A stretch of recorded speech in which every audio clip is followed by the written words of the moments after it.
Welcome everybody to Feel Good Friday. I'm your host, Trae Holiday, and I'm so glad you guys are with me on this Feel Good Friday. Welcome back.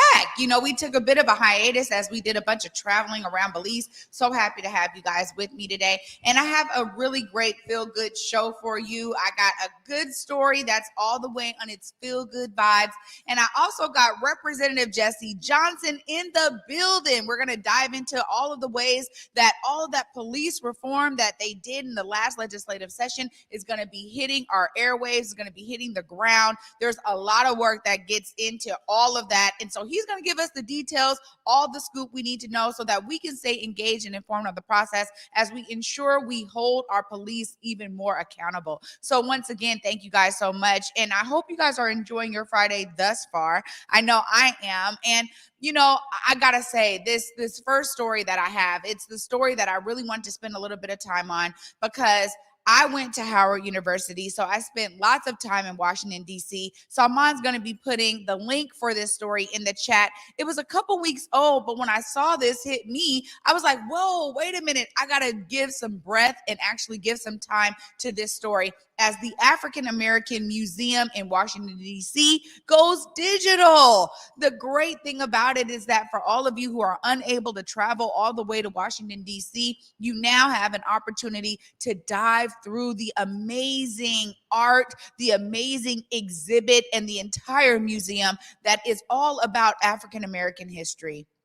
You guys that watch our Converge shows here, you know we care so much about the Black experience. And one of the things that I have heard so much about this museum is that it is all encompassing. There are floors upon floors of just beautiful information, historical context around our lived experience here in America as Black Americans. And honestly, you know, the fact that this is something that is in DC, in our nation's capital, also for me really bodes a real sentiment, right? Because it's also saying that the nation is recognizing that history. And we've seen several things come out. We saw this whole 1619 report here in Washington. We have our own report around how all of the abuse and the harm that was caused, particularly to Black Americans and Black communities, needs to be absolved. And when we think about the ways that so many amazing groups and individuals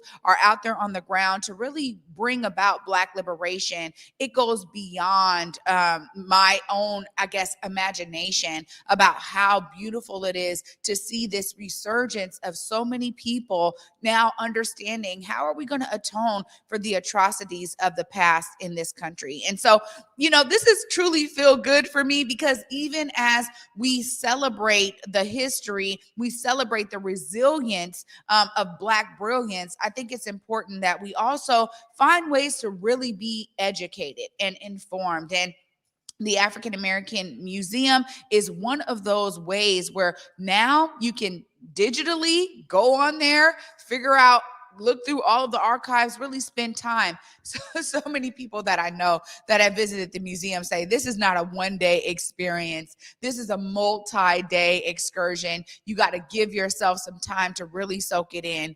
And in a couple of weeks, we'll be doing a recap on an event that happened last night right here in Seattle at the King Street Station. Salman and I got out there. And Mr. Daryl Richardson, that's my community uncle, he has an amazing exhibit, 1619, remembrance, resilience, resistance, and liberation. And it was amazing. He has spent so many years culminating these artifacts and all of the art and all of the history about not just the enslaved movement here in America, but the resistance that was embed throughout all of it.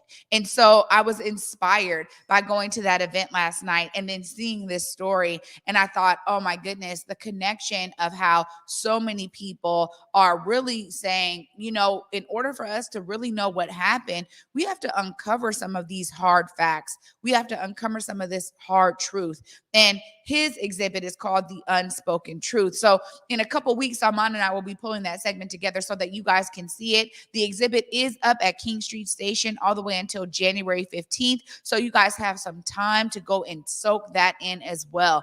But again, if you're just saying, look, I this Omicron variant is out there, I want to be in my house now.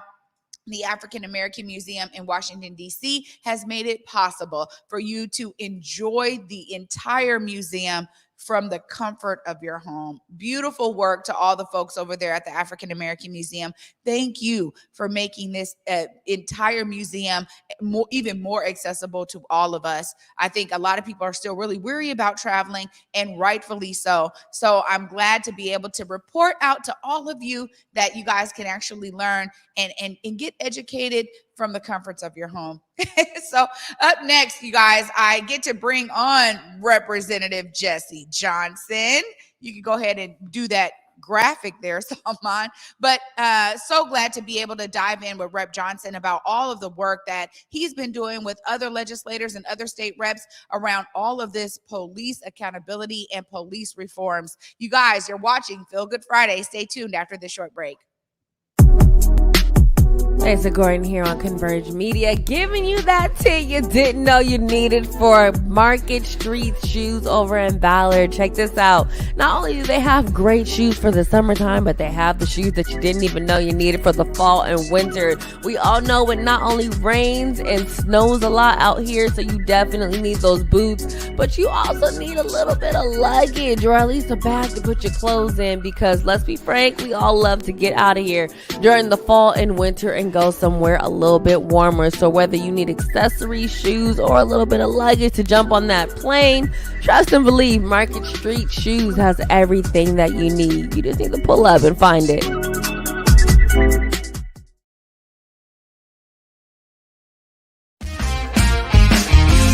did it for the city, I did it for the love, I did it for the people, I did it for us.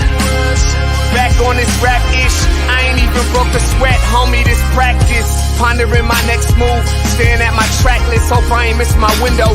Praying like a Baptist, Seattle's own, tired of this Game of Thrones. They made a list of the best rappers and guess who wasn't on? While the disrespect continues, I'm steady packing these venues.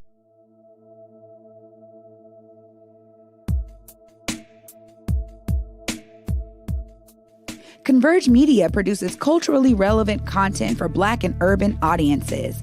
Our coverage is raw, transparent, and objective, praised by community leaders, government officials, and residents. Support Converge Media today via Venmo, Cash App, or PayPal at Converge Media.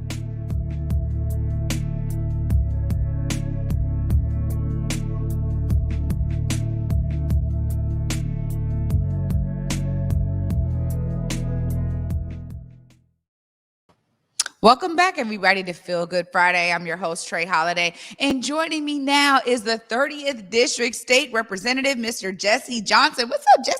What's up? Nice to have you. You need your mic. Oh, there we go. Thank you so much. Well, you know what? I got to say, I'm a resident of Federal Way, and you and I connected years ago when, you were on the council, and really you've been so committed to so much work out here. I want to just start a little bit about you. What got you saying, you know what? I think I have something to add to this political realm.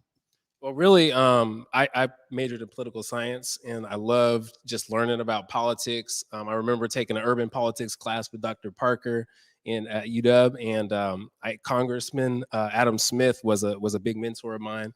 But I think, it wasn't until 2017 after Donald Trump was elected, and I remember going to my employer at the time and seeing people were scared, immigrants, undocumented community, people of color. And I said, you know what, I got to get involved. I got to do something. And so a lot of folks around me said, you know what, you should run. You should run for city council.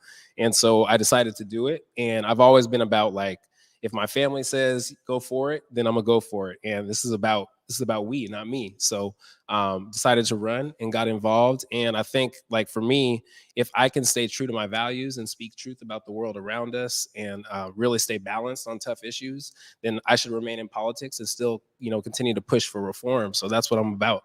Yeah. And I mean, then clearly, you said, okay, look, there's an opportunity right here to run for state rep, which we understand there's so much work behind each one of these campaigns. What was it that you said, you know what, okay, from the city level, now I got to take all of my energy to the state? Well, honestly, I did not think I was going to be running for no state politics, but from the city level, like, obviously you have an impact on your local community, but I was just seeing the same issues in every single jurisdiction around me. So the same issues we have in Federal Way or in Kent or in Auburn, Renton, Seattle, and we got to take this statewide. And so in 2020, decided to put my name in the hat for an appointment and was able to get on board and then run in 2020. But it was just honestly, like, I just wanted to take what we were doing in Federal Way to the state level. Yeah. And thank you so much for it. I think, so many people have talked about how that last legislative session was historic, right? We had record numbers of Black representation. I know the Black Members Caucus was just strong. And also the opening up because of COVID and all of the adjustments we've had to make, it meant that more and more people got engaged in the process. Can you talk a little bit about how you dealt with all of the elements of that legislative session? Well, last year, I mean, the political moment was really ridiculous because we had obviously the pandemic where we couldn't grassroots campaign like I did in 2017. But we also had obviously George Floyd, Breonna Taylor, locally with Manny Ellis. We had police violence and people were amped up and like, we need to change the system. And then we had people that were, trying to suppress the vote from a different standpoint. So I think, we had all these things. So I think it got to the point where, for me at least, I had to engage all these different folks and coalition build in Federal Way. And I wanted to just make sure that everybody's voice was heard in the process. And that's part of who I am as a person, is like everyone around me. I want to hear from you. I want to know your issues. What can I do to support? And 2020 became one of those years where the momentum was there to, especially on police reform, to make sure that we had changes in our system, but also really to just show that we're here as a community, as Black and brown people. We're here, we're in elected office, and we're working together. And we're not like, trying to do anything that's going to take away from anybody else. We're just trying to get more for our community, make sure our community is represented.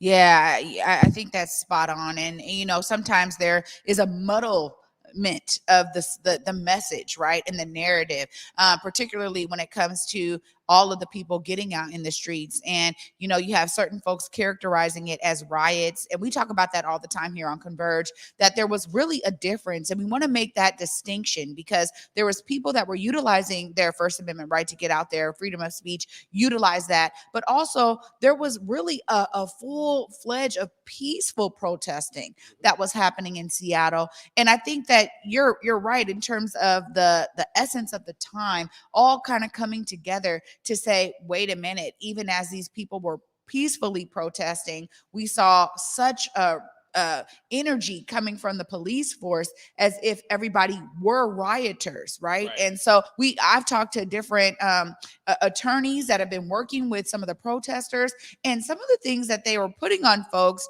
is really ridiculous. And so I think, when you talk about this kind of this zeitgeist, right, of the times we're in, it was required to do something different for police reform. But I want you to be able to also speak to the fact that this isn't something just you get to go in there and champion. This has to be a measure of collective energy and power to say we need to do something. How were you able to make those connections that were possible for us to even see some of those police reform bills come into play? Well, I mean, I always remember the fact that I'm just a person like everyone else. And I think, we often have the lived experience before we have the language for that experience. And so I remember being 5 years old, seeing my dad pulled over on 520 Bridge and for mistaken identity for a stolen car based on reasonable suspicion, guns drawn, the full deal. And seeing that at 5 years old, like, that has a traumatic impact on your whole life. And to think, like, if something would have happened, my whole trajectory in life could have changed without having a father figure. So I remember that. And so when I get into policy now, I'm like, I want to hear those folks that are on the ground. What's their lived experience? What's happening with them? And this is not an attack on police, or even I've heard this getting conflated, defund the police accountability. It's not about defunding the police or reducing their budget or even changing their capacity to respond to crime. This is about the rules of engagement. Once they get to that situation, how are you going to de-escalate? How are you going to prioritize less lethal enforcement and make sure that, you know, you're trying to figure out and investigate the situation, not attack people on the ground? Yeah, that's really important to make the distinction. And I agree with you. And that's why it's so important, you know, for media outlets like this, because I think we have to be able to give space to really identify what it is we're talking about here, so that people out there really can understand all of the work that is required and what it is that is being reformed, right? Again, because this is a new territory. And so as you were out there in the legislative session, you know, I think there was, people kept saying there was a massive amounts of like kind of acceptance of the fact that there was a need for change, which also helped for this last legislative session to be historic. But for you, it was like, what, one of your first legislative sessions. So it meant a lot. How has that impacted you thus far? Because now you're getting ready to go into your next legislative session. And at this point now, it's about actualizing all of the reforms that we got passed. Yeah, and kind of going back, like at the time, it was right before all of our, you know, elected officials of color had gotten elected in 2020. So this was the summer right after the protests, and the community came to me and said, we want a Black legislator pushing these bills. And so myself and Rep. Intamin, we were able to kind of work together, figure out which bills we were going to work on. And I wanted to make sure that the people's voice was heard. So when we're talking about banning chokeholds, no-knock warrants, like these are policies that are rooted in racism, rooted against people of color, and we just never have done anything about it in Washington State. And it's pretty remarkable to see that in 2021, this is the first time we're changing, kind of comprehensively changing our police system. And it took that long, but all these decades of people of color showing up to Olympia, to city council meetings across the state saying we need change. And finally, we kind of had, you know, with George Floyd and Breonna Taylor, we kind of had like the moment there, that session. And the momentum has decreased. I'll be honest, like right now, there is an uptick in police violence, but also an uptick in crime and violence and gun shootings. Like I see it in Federal Way. And, you know, the reality is there can be two things true at the same time. We can have both a need for police accountability and a need to address the root causes of crime. And we don't need to say we have to do one or the other. We can do both. And we don't have to just accept things as the way they are. And so that's my mentality going into 2021, not only implementing the bills, but also saying, yes, we see other issues, economic issues, socioeconomic root causes that we need to address as well. We need to invest in community-based organizations. We need to also invest in police training. So I'm not about saying police need to be stripped of their budget. I'm saying you all need to do the right thing in your job and make sure that there's accountability. Yeah, and for me, I think that the combination of the legislation that did get passed really sets a new marker in terms of how we're holding our police force accountable, and also how we're allowing for their actions to stay with them, which I think is really important when you do talk about the fact that there's great police out there. Okay, great. Yes. The institution of policing is where community comes in, because they're saying, look, we can have great individuals, but those individuals are part of an institution that is rooted in racist practices. And so how do we do something different to identify what those practices are and uproot them out of the institution of policing? And I know there's a huge push from community with regard to, hey, we need community oversight. We also need to be able to relieve the police of certain calls so that those things can come into community, particularly around mental health cases, which we have seen actually have not played out so well. We just saw the settlement of Charlena Lyles, right?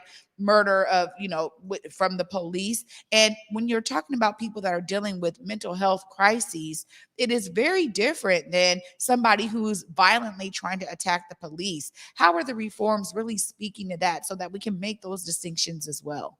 Yeah, that's a great point. And before we started on these reforms, when I was on city council, I took ride-alongs with police. I talked with law enforcement, and what I found, a lot of it is rooted in fear. And this, they're just like us as regular people. They have biases, and they feel like sometimes like community is against them.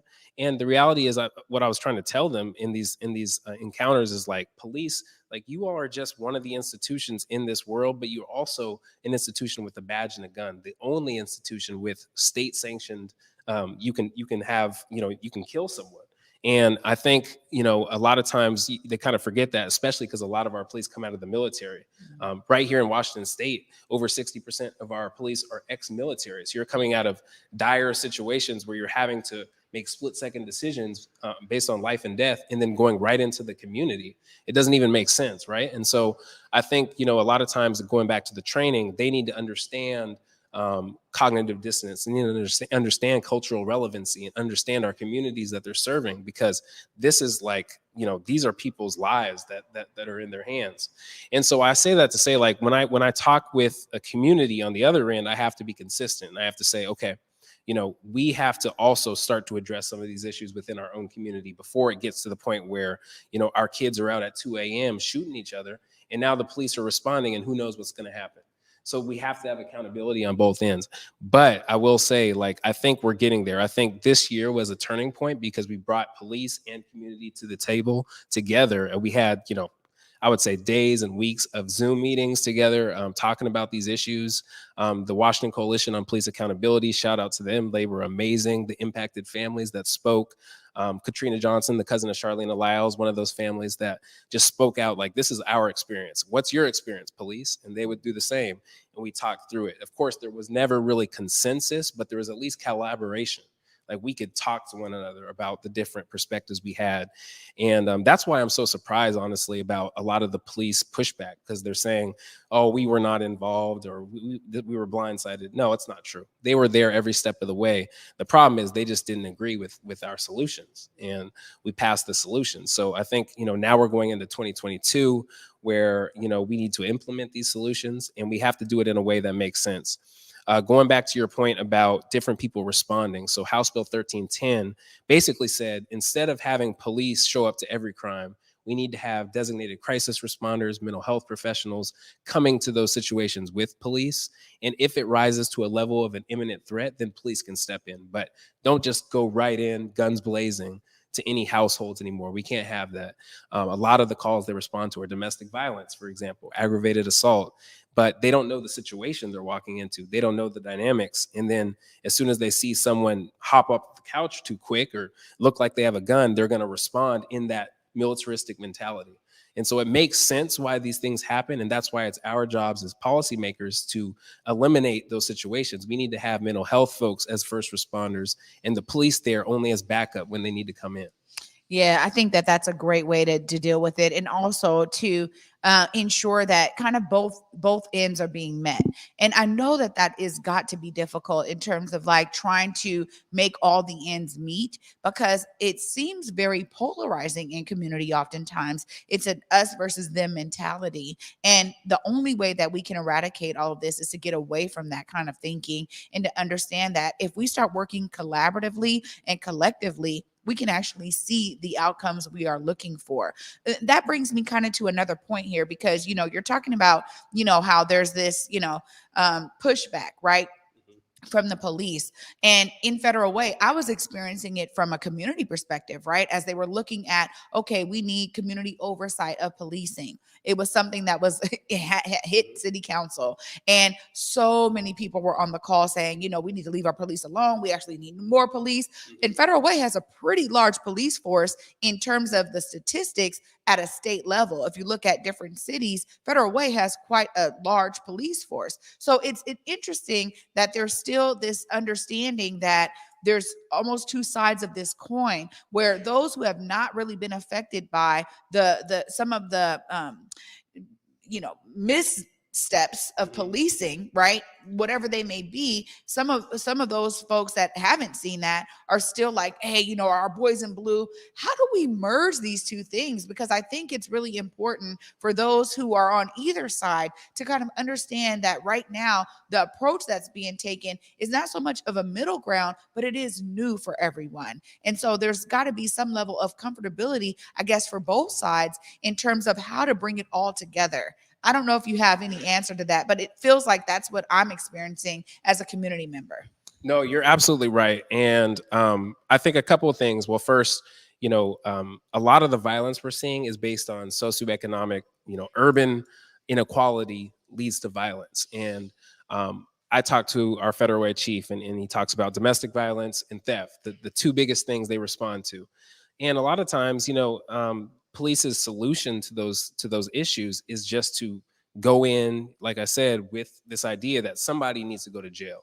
And the reality is that needs to change, because when you strip the family unit of someone, regardless of what's happening in the situation, it tends to lead to more damage, and then you have more issues going on. And so I think we need to look at it from a comprehensive perspective and bring in not only the police institutions, mental health, behavioral health, but also the families and the youth and our community itself to the table. And that's why Federal Way, we were pushing for community oversight boards, so we could have community there at the table in direct partnership with police to talk about complaints, to talk about issues going on in the community. And it's not an attack on police.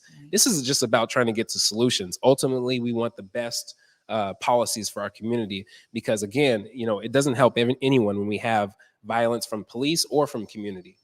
Violence, leads to more violence. And so I think, helping the police to understand that is a big part of the process. But we also have a lot of community members that still rely on the fact that our police are our guardians, right? Maybe not myself and you, we may not think that because of our own experiences, but a lot of people believe they're our guardians. They're going to stop crime. And even police have said, we respond to crime after the crime has already occurred. Yeah. We have a hard time actually stopping crime. That's going to have to be community. We're going to have to invest in community-based organizations, invest in institutions that help lead to prevention and diversion for these folks getting into the crime itself. But I think, again, we have to come to the table and talk about these issues in a time where political tensions are high. And that's one of the big issues is politically, it's dangerous to kind of be on that middle road. People are like, I'm all about police, back to Blue Lives Matter, or I'm all about defund the police and police abolition and all this. I'm like, can we find a common ground here and like figure this out? Because these two sides, it's not going to work. I mean, it's just going to lead to more people being upset. That's exactly what I'm experiencing, right? As a community, I'm saying, even in the work I do, I understand the need for, and this is something I firmly believe in, is really amplifying community solutions. I also think in terms of educating the other side about what that looks like. And it doesn't mean that, police are, this is just all horrible. I have my own opinions about it, right? But I think that certain folks, if they're more educated and really in maybe like smaller info sessions where they understand how we're going to transition out of the system of policing that we have right now, I think it's important. And one of the things I gotta mention here as we're talking about policing is the fact that a lot of times we realize that it's not the police themselves. Again, we have to talk about the institution. We have to talk about the fact that there are people that get money for jailing people. And this is why our country has the most folks in prison across the board. We have to start thinking about that and really, I think, uprooting the fact that that's where we're at when we talk about police out there that have a quota for the tickets they need to write. I mean, this is right, Jessie. I mean, this is really the truth, so I wonder, as we think about this reimagining and as we kind of move forward and really that amazing package of police reforms is now going to be actualized. How are we thinking about those top level things that really trickle down in ways that hurt communities, particularly communities of the global majority? Yeah, I think about it in a way, like I'm an educator. So I think about in schools, we call it multi-tiered systems of support. So every layer, there needs to be a layer for students and another layer for students depending on their level of grief or trauma or whatever's going on. Same with community. Like, we can't have the same way of policing in Redmond or Issaquah as we do in Federal Way. It's just an entirely different context. I was talking to Representative Goodman about this, who's the chair of public safety. He said they had zero pursuit policies in Redmond and Kirkland and Issaquah, which means police don't chase for anything because there's not really a lot of things to chase for. But then when you have that same policy in Federal Way and Kent and Auburn, it looks different. And so I think, we have to get to the point where we're talking about context and not just the content of the legislation we're passing, but how is this going to look in different communities? So we passed this legislation, right? But now it's like, we need to work with our local mayors and city councils. Like, how are you going to implement this in your own community? Like, the bill is law. It's law now. So you defying it makes no sense. Like, this is what the people passed. And it's not just me. This is, 100 and something legislators that passed these bills, community that testified in support. And so now it's about, okay, how are you going to implement it? And I think so many of our elected officials are still stuck on, well, I don't like this, so I'm going to push back on it. And we're wasting time while in the meantime, there's still stuff happening in community. There's crimes going up. We need to look at how we're going to implement it and look at the root causes of the crime again. And to your point, like, I think like a lot of the issues that at least I face in the legislature are too many people that are, how do you say, kind of just like indifferent or complicit, and not enough people that are bold, like with a sense of urgency. We need to do something about this. And that's what was different about 2020 is we finally came together and said, we need to do something around police accountability, but we need to have that same energy going towards economic justice, going towards our young people that are basically acting out and saying, we need help, we need support. Like, you guys have been ignoring us for a year during this pandemic. We're unsocialized, getting thrown back in schools. What do you expect? A fight's going to happen. Things are going to happen. And so I think we need to get to those same issues with that same energy that we had with the police accountability work. And across the board, things need to change. Yeah, I love how you just layered it there with a multi-tiered approach, which I think is so appropriate, honestly, particularly when we're talking about how we support communities and how we educate those who understand the need for that level of support.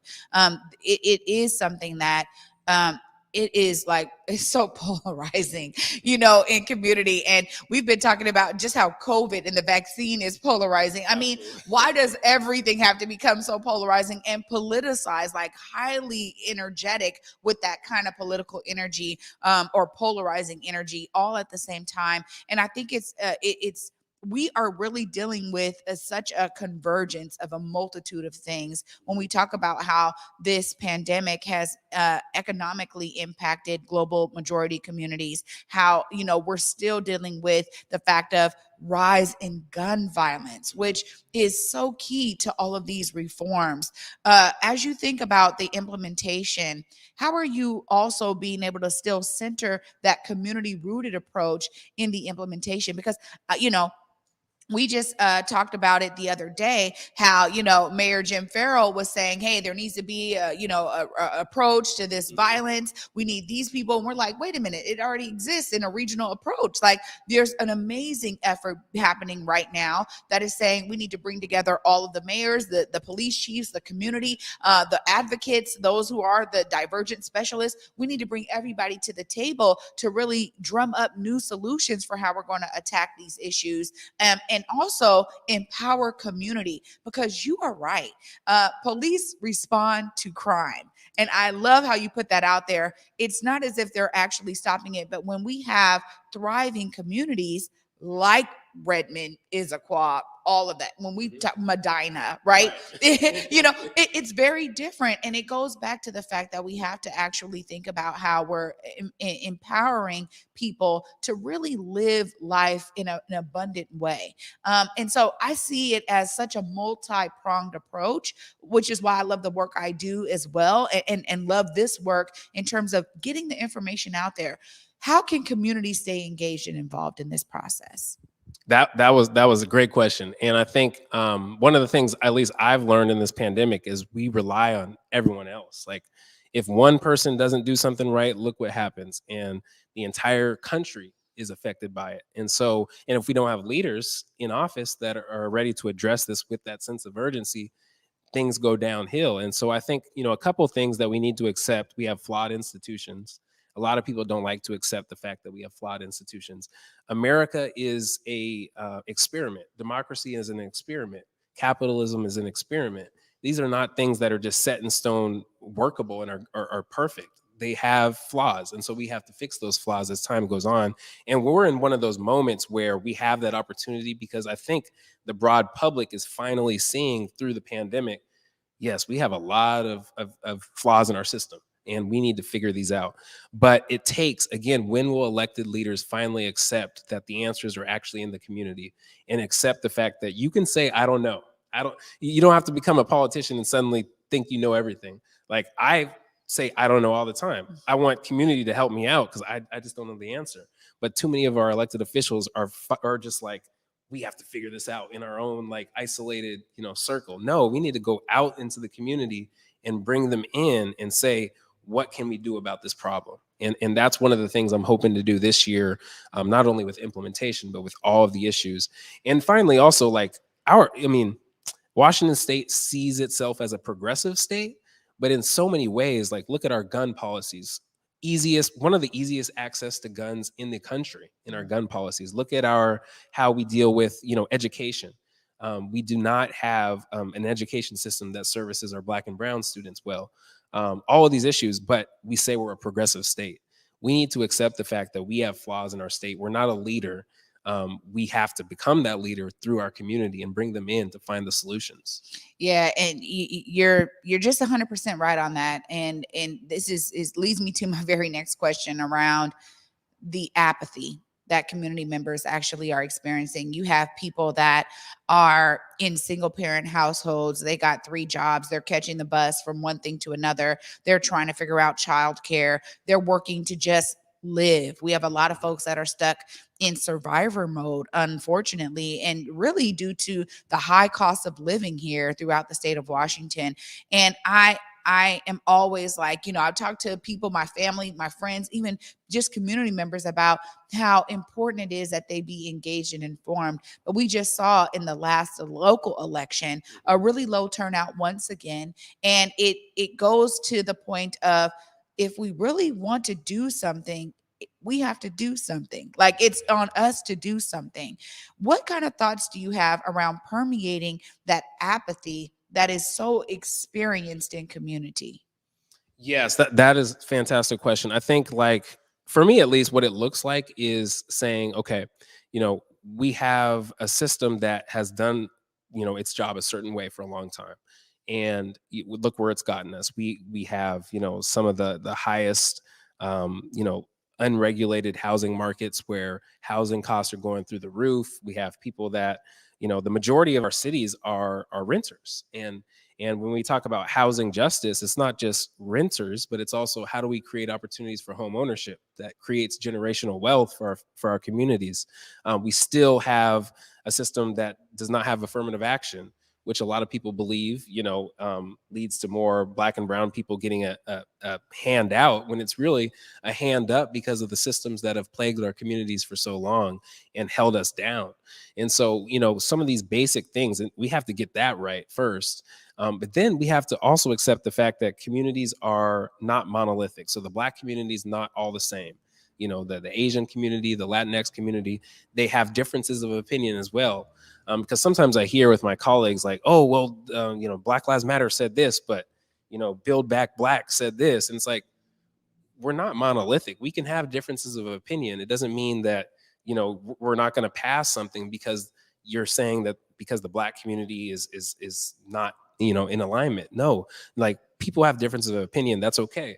We have to bring them to the table and figure out the best policy. Maybe it's somewhere in between what the different groups are saying. You know what I mean? So I'm really like trying to bring that attitude. And I know that's just my way of thinking. And I don't, hold it against another politician for thinking differently, but bring folks to the table, collaborate, coalition build relationships within your own community first, bring them to the table, bring them to Olympia. We now have virtual testimony for the first time, which is crazy with all the technology. Last year was the first time someone did not have to drive an hour to Olympia to testify on a bill. You can now do it online.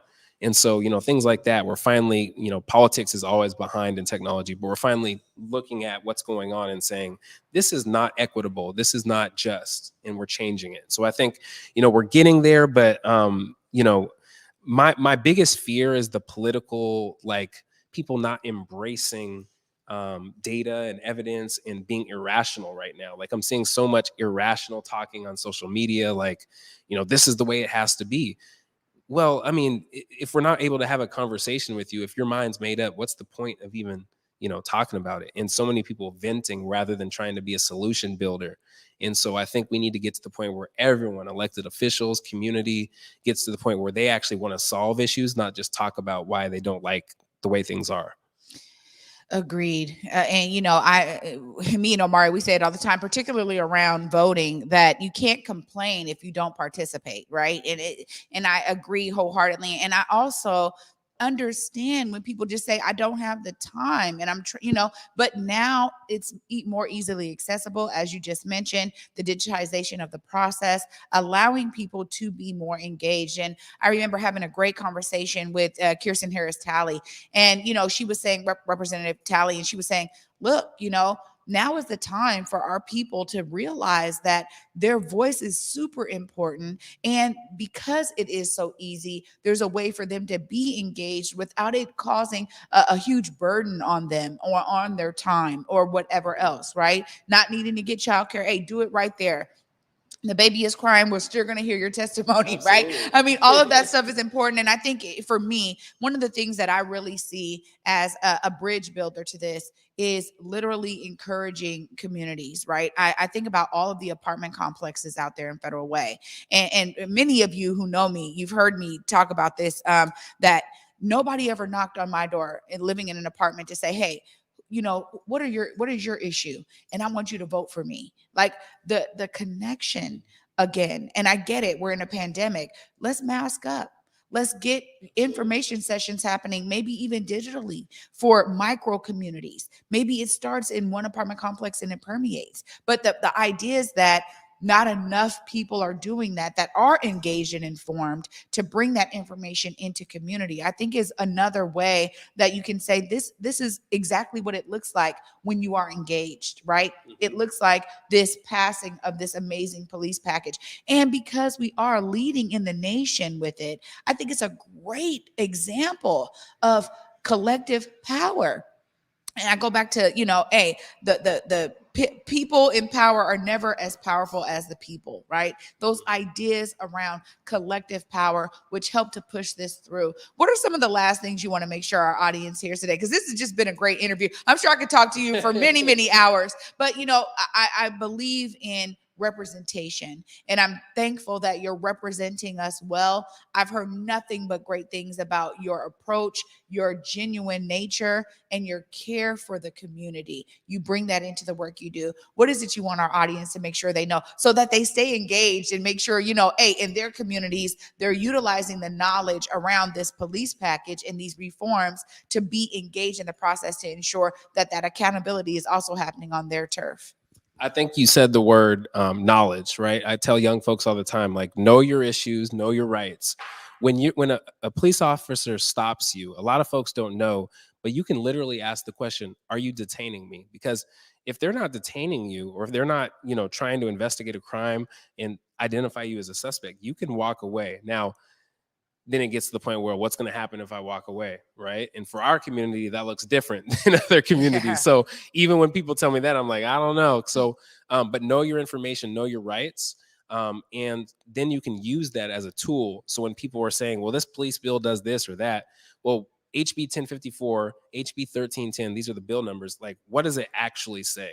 Because there's a lot of misinformation out there, a lot of stuff that law enforcement representatives are sending out into the space that are just not facts. And what do the bills actually do? And the second thing is voting is the first step in your political activism process, but also holding your elected officials accountable is just as important. What did they say on the campaign trail? Are they doing what they said that they would do? And are you holding your elected officials accountable? If they don't respond via email or a call, that's a problem. Like, one of our number one jobs, like, I talk with my legislative assistant all the time. Like, who emailed me today? What's going on? I need to respond, because it's so important that people feel like they're being heard and being listened to. So again, representation is about all of that and above, but the knowledge part, like, how do we get our community to be equipped with knowledge? Like you said, it's kind of on me as an elected official to go to the community, go to the apartment complexes, the community centers, the churches, wherever we congregate, to provide that information. And then it's on the community's job to hold our systems accountable once that information is given to them. When you have information, that's power, but you have to be able to hold systems accountable. And doing so through testifying, through communicating with your elected officials. That's so important, because we hear it when we're kids, but you don't ask, you don't get fed. You know what I mean? And the loudest voices get what they want. And when I go to these city council meetings in the past, when I was growing up, there'd always be like the same 50 people, and they would get what they want. Yeah. And then I noticed, like, once we started showing up, like, we were starting to get what we wanted too. So, I think just showing up, I know it's tough because people are trying to survive, but who has the ability within your circle to be that communicator, that messenger, and who has the ability to be active in the process and to be there? But I just want to leave you with that. And I think, this has been a great interview. I could talk forever as well. This is awesome, but I really appreciate it. Absolutely. Representative Johnson, man, doing it for the people. Thank you so much for coming down here to Converge, being with me on Feel Good Friday. It's definitely felt great. And I appreciate me being even more engaged and informed on these bills. You can best believe you'll probably be getting an email from me to make sure I know what I need to be doing to hold you accountable, and to also do my part as an active community member. So thank you so much. Thank you so much for having me. Absolutely. You guys, I am so inspired. I hope you guys are inspired. You guys know I love inspiration all day, every day. Representative Johnson just showed up so well for us. We got just one more break, and then we're going to come back and give you a little bit more Feel Good Friday energy with some events happening this weekend. Stay tuned, you guys. You're watching Feel Good Friday. I did it for the city, I did it for the love, I did it for the people, I did it for us. Back on this rap-ish, I ain't even broke a sweat, homie, this practice. Pondering my next move, staring at my track list, hope I ain't miss my window. Praying like a Baptist, Seattle's own, tired of this Game of Thrones. They made a list of the best rappers, and guess who wasn't on? While the disrespect continues, I'm steady packing these venues.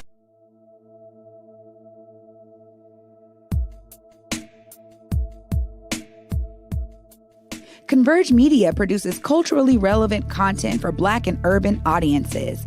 Our coverage is raw, transparent, and objective, praised by community leaders, government officials, and residents.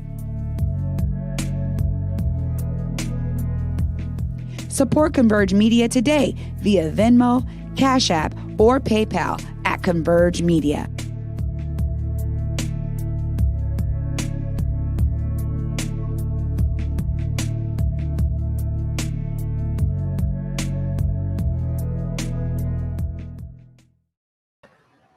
Welcome back, everybody, to Feel Good Friday. I'm your host, Trae Holiday, and it has definitely been a Feel Good Friday over here. I really hope that you guys are feeling the feel good energy that we are feeling over here. Great interview with Representative Jessie Johnson today, and I am excited because we got some great events also happening this weekend. You guys know I gotta make sure we put our guys in here Saturday at 10 p.m. You guys can catch Weird at Night.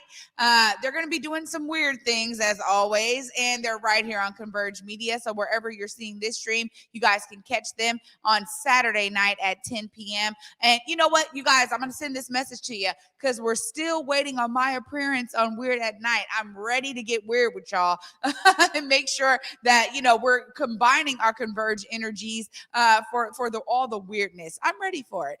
Also, our great partners over there at Friends at the Waterfront. We love all the work that they're doing and the events that they're putting up there. Salman is putting a couple of links in the chat. This weekend, they have several events coming up, and tomorrow on Saturday, they're having a birds watching event. You can do a 30-minute session where you'll learn about all of the birds that are specific to the Pacific Northwest, particularly in this season. And one of the things I got to say about bird watching, if you've never watched birds, okay, we're down here in Pioneer Square. I get to watch birds all the time. Birds have such a unique characteristics to them. I mean, if you watch some seagulls fighting over a slice of cold pizza on the ground, and then they get into a battle, and then the pigeons come up because they're like, oh, they're over there fighting. Let's get on with this crust. Let me tell you, it is a whole vibe. Okay. I sat and I watch birds because I think crows are they're the smartest birds. But I really enjoy birds. You guys, if you're interested and looking to kind of learn a little bit more, please check out this event happening tomorrow. You guys can do 30-minute sessions and learn from some experts about the amazing species of birds that are out here in the Pacific Northwest, and also be able to catch them. So they said, please bring your binoculars if you have them. They will have a couple on site as well if you do not. And then Sunday, they are doing Indigenous storytelling time. They're going to have 3 amazing Indigenous storytellers bringing you some great stories. And as we've been talking about here, the more engaged we are, the more informed we are about all the cultures around us, the history around us, we actually are able to walk with our shoulders up a little bit more, and also be more compassionate to other ethnicities and cultures that are around us.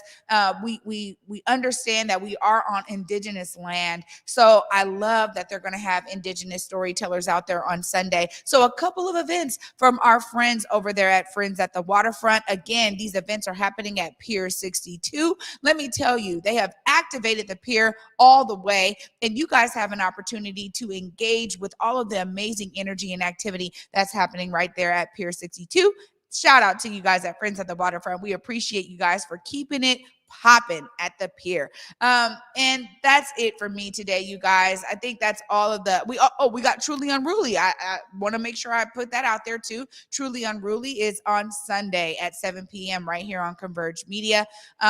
Again, you guys, for me, always, we saw it today in the interview I just did with Representative Jessie Johnson. He has seen himself as a part of the solution by being engaged, by taking his energy from the local level of the city council and federal way to the state level. And again, hoping that you all join in with him as he pushes all of this legislation forward. We needed to be active in our communities, and that means that we need to be engaged in the process. So I encourage you guys to be engaged. And as he said, hold him accountable, hold all of your elected officials accountable, send them emails, call them up, let them know your lived experience so that they can take it in when they're in these sessions. They need to have our voices at the table. So I hope you guys are inspired to see yourself as a part of the solution, as Representative Jessie Johnson has, and as I try to do all the time. Thank you guys so much for watching this amazing Feel Good Friday. Until next Friday, be well. Peace.